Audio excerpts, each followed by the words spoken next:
up, what up, what up? It's your boy Joe Chapo back in the building. Another edition of If They Only Knew. As always, we got Main Light out in the Bronx. What's going on, man? Yo, what's good, everybody? Y'all want to shout out to all my ITOKers, man. We appreciate the love, man. And don't forget to like, share, subscribe, and comment. Thank you. And put the alerts on so you know when we drop a video. Yes, yes. Well, anyway, today we got something a little different. We got 3 special guests that came on to well, actually, I'm not even gonna introduce, you know, whichever direction you want to start. Just introduce yourself and tell me a little bit about yourself and where you guys from. We're 3 university students. We're part of a class that's trying to exonerate an innocent man. My name is Mary. I'm Francesca. I'm Morgan. We're all seniors. We're graduating next month. But for the past semester, we've been reinvestigating a case of a wrongful conviction for a man named Melvin Ortiz, who has served 23 years and was sentenced to life without parole when he was 19 years old for a crime that happened when he was 17. Wow. Okay.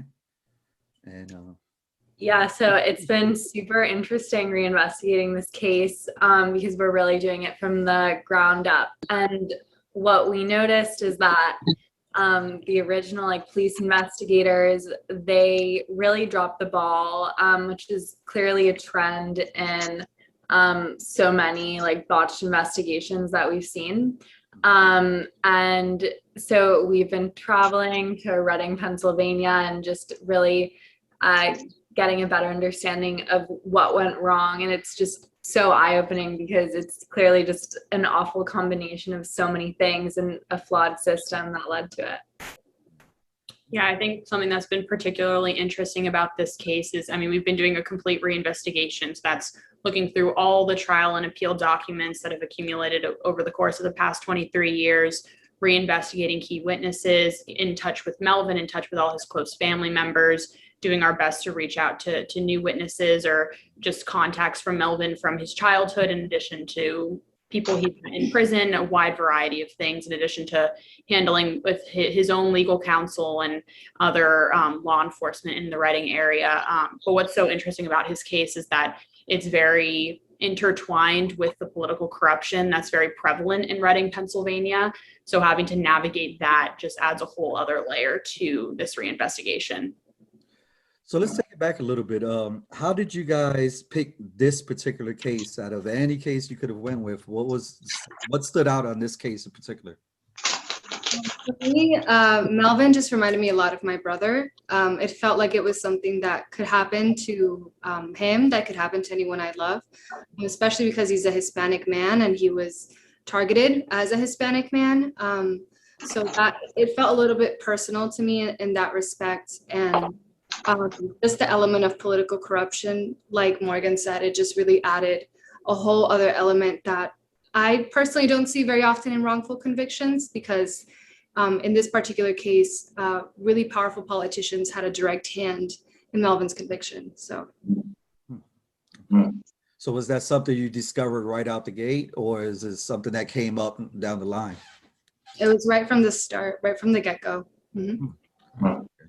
So can you tell me a little bit about the details of his case and what kind of actually landed him in prison or put him in the situation that they thought he was the actual person? Yeah, so when we talk about the political corruption in this case, it's very interesting because a very prominent politician from Pennsylvania, the longest standing Democratic state representative, his son was the star witness in this case who said, Melvin confessed to me.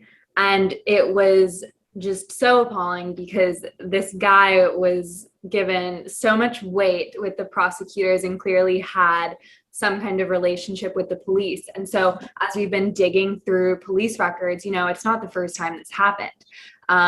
We see so many points where this man has had a run-in with the police and something happens to get it. The story's rewritten. He's a victim. He's a witness. And unfortunately, in this case, it put a man behind bars.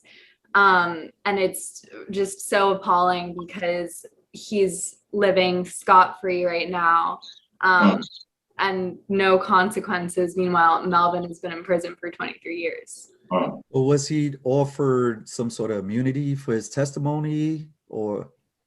There was a reward advertised in the paper, and it's very interesting because his testimony came 23 days after the crime, and his testimony was in response to the reward 2 days after it was published. And so you have all these people flocking to the police saying they have some kind of insight on the crime, but for some reason, this one guy is given weight. You know, he wasn't the only one who came, but he was the only one that was taken seriously. That's crazy. How long have y'all been working on his case for? How many years? No, since January. January. Wow. Yeah. Wow. What have been some of the challenges working on this case? Well, I mean, like Francesca mentioned, the political corruption is so intertwined in this that at first when we started making phone calls to people, they were helpful, but then there came a point when we started asking real questions that people just started blocking our numbers, started closing the doors on us, started refusing our calls or telling us straight lies about their involvement or their knowledge. And so we've come to a point where we have to physically go to people's houses to interview them, to ask them what they know. And even that has an element of danger just because you never know, people don't always like to just be randomly approached in their house. But it's a risk we have to take because it's bigger than us. It's a man's life and it's his freedom. And if going to someone's house, knocking on their door is what will get him out, then that's what we have to do. Yeah.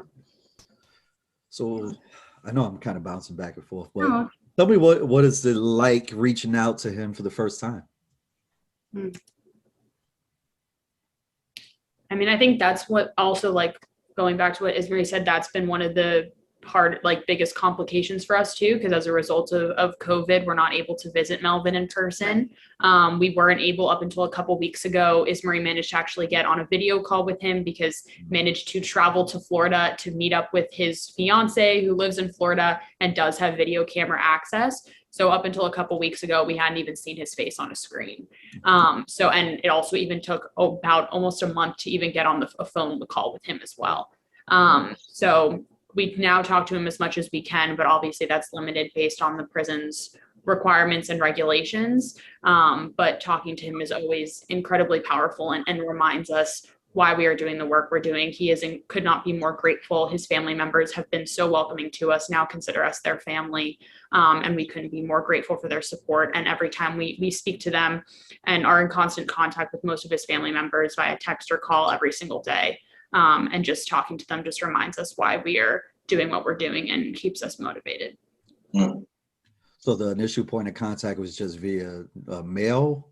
Yeah. Okay. Yeah. So what was his response? Like, what was that that initial letter coming back to you guys?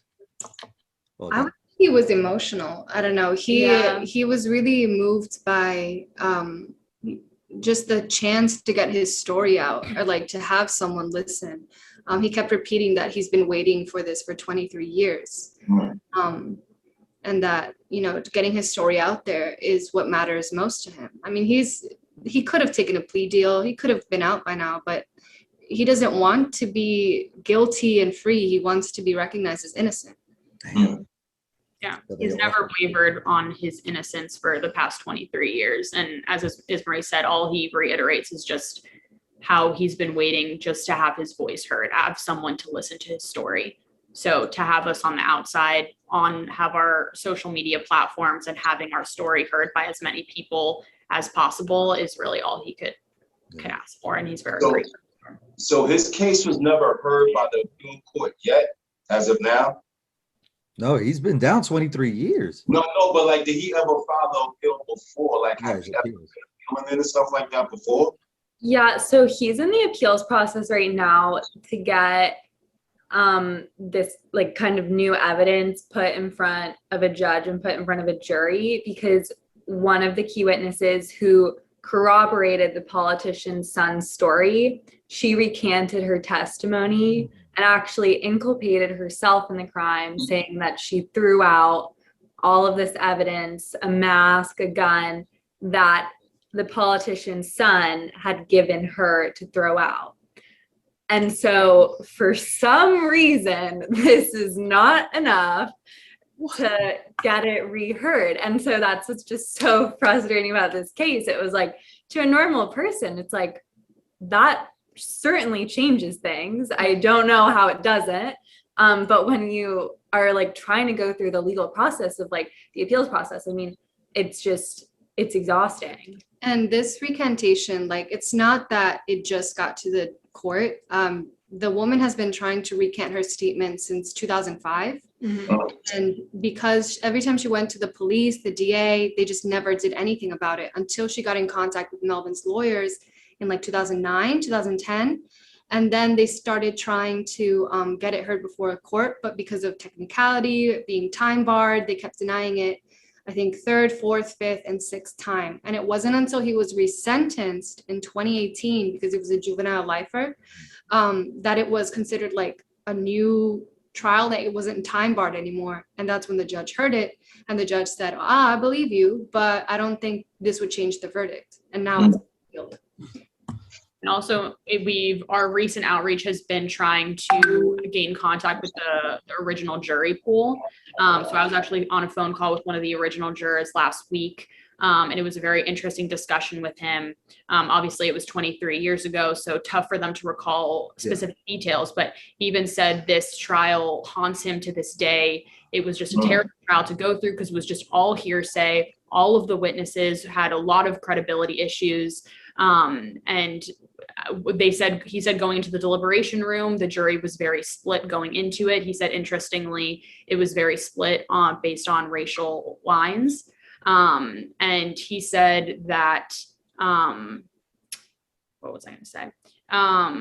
What was most interesting is that he hadn't kept up with the case, and I told him about the recent recantation, that the judge had ruled that it wouldn't have changed the verdict. And he did not agree with that whatsoever. He still to this day was not 100% on Melvin's guilt, and agreed to sign a sworn statement saying that he felt the verdict of the trial would have changed had they heard this recantation. And yet still, that's not enough. I mean, damn. So why do you think they're targeting him in particular? Why do you think they're trying to put everything on him in particular at anybody else? That's the $1 million question. We still haven't figured out. We have our own theories because this kind of reads like high school drama. Honestly, Melvin was 17. The guy who said his name was kind of a friend, not really a friend. He like fooled around with his girlfriend, like, you know, it was kind of messy. We asked his family members, we asked his friends, why did John put this on Melvin? They think it's because Melvin was just vulnerable. Like, he was the youngest of his brothers, he was the baby of the family. He wasn't going to like come after anybody, you know, whereas his older brothers were stronger. They had more of a reputation of just being tougher. So also, it's worth noting that because he was Hispanic, it's kind of easy to just put it on any Hispanic man. So I think also that's why Melvin was chosen. So do you think they had something out for the family as a whole, and they were just like, any one of them we could pin it on? Or, I mean, as you were saying, you know, think just because his Hispanic, you know, I think there was a community of young Hispanic men in the city, and they just chose from that pool. And I'm trying to think practically. I think the witness who said that Melvin did it, right? I think he had stronger connections to the Ortiz family, and so it was more credible that someone he lived near would confess to him rather than some other random Hispanic man. That's crazy. So what do you see how to word this exactly? I don't want to say what are you guys looking for? Like, what help do you need in this case? Like what I mean, just out to the people, I mean, do you need, the word to get out for the jury pool or anything you need? Just now's the time. Yeah, so we just need exposure, honestly. We need to draw attention to this case and put pressure on the big players in the Pennsylvania judicial system, because so much of what went wrong is just this like corruption went unchecked, and that's why it was able to happen. And so in order to correct that, we just need to put a limelight on what's actually going on and gain as much support as we can. So that's why so much of our focus this semester has been developing social media campaigns. And actually today, yeah, we launched our TikTok today. We wanted to see, because TikTok, you can go viral anytime. Yeah. And if we went viral or like we got some semblance of support, that would be amazing. Because right now we can't really bring any new evidence because the case is currently in appeal. So we're holding on to all of our secret weapons in case it does go to a new trial. And we'll be right there to defend Melvin with all of this new evidence. But right now, we think the judges who are reviewing his case are aware of what we're doing, and they're watching what we're doing, and they're watching us explain the story. So having this high pressure from the people, I mean, obviously it worked in the Chauvin trial. So we think it could work in this one too. Awesome. You can find us at Free Melvin Ortiz on Facebook, Instagram, TikTok, Twitter. We recently launched our website, which is freemelvinortiz.org. And hopefully in the future, we're thinking about launching like an email campaign to prominent politicians in the Reading area. So the Attorney General, Lieutenant Governor, and others. So also look out for that. Just in case, can you please spell out his name for the viewers, just in case? Absolutely. So it's free, FREE, Melvin Ortiz, MELVINORTIZ. And that's across all platforms. And if they have any information, anything that can help you gals, I keep saying guys, I'm sorry. Gals, I don't know. I don't use gals in my vocabulary. Ladies. And again, we appreciate you coming on, and hopefully we could get this message out to help, in any way possible, even if it's a little way. Any information you want me to share, just send it to me. I'll put it in the description. Is there anything else you want to put out there? Anything else you're working on? Anything? Not The only detail that correct me if I'm wrong, I don't know if we mentioned the fact that he has 19 alibi witnesses. Oh yeah, I think that's an important point to bring up. Yeah. Whoa. So the night it happened on the crime happened December 23rd, 1997. And Melvin was with his two other brothers, in addition to a variety of other friends and other kind of acquaintances. 90 people attended a toddler's birthday party. It was their friend's second-year-old son's birthday. And during the complete duration of when the crime took place, 20-minute car drive from the location of the crime. Wow. Logistically, it doesn't make any sense. We did the drive ourselves, and it's impossible. And that's still not enough. No. I just had a quick question. Do he have a lawyer for this appeal process? Is there like a legal way or whatever helping them with this appeal case? That's how that works? Or? Yeah, so Melvin does have a great lawyer for his appeal process. But if the judges right now decide that he needs a new trial, we would have to find a new trial attorney to take him to trial, because this attorney doesn't do that. And we're actually trying to launch a fund for Melvin's family, because they've been like over $80,000 in debt.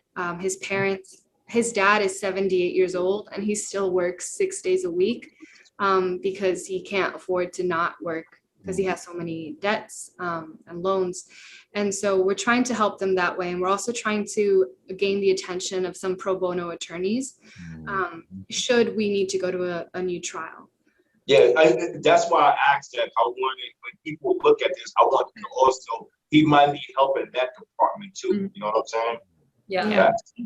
Thank you. Is there any other help that you guys, gals, ladies, need? Any other help? Anything else? Anything? Just getting the word out. Yeah. Thank you for having us. Thank you so much. No, hopefully And we can thank you help. for everything that you do to support the incarcerated. No problem. I mean, that's the least we could do. Yeah. Jermaine? Yeah. So, we try to end this interviews with like a positive message, to anybody that needs any help. Like, what would your message be to them? Like, what would you tell a viewer today if they need help with anything, or like just in general?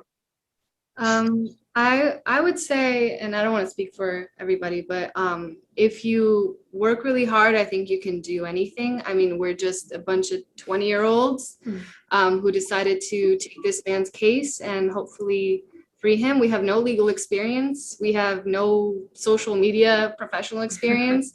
We're learning everything on the go.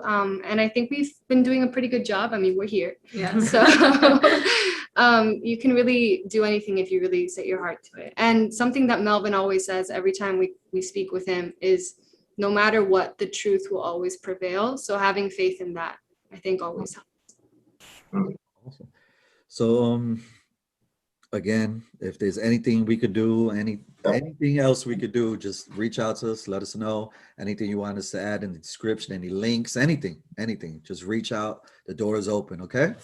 Thank Thank you. you so much. Hopefully everything will work out for the best. Yes. Yeah. All right. He's So definitely my stay out friend. there, and if they only knew. I know. Have a good one.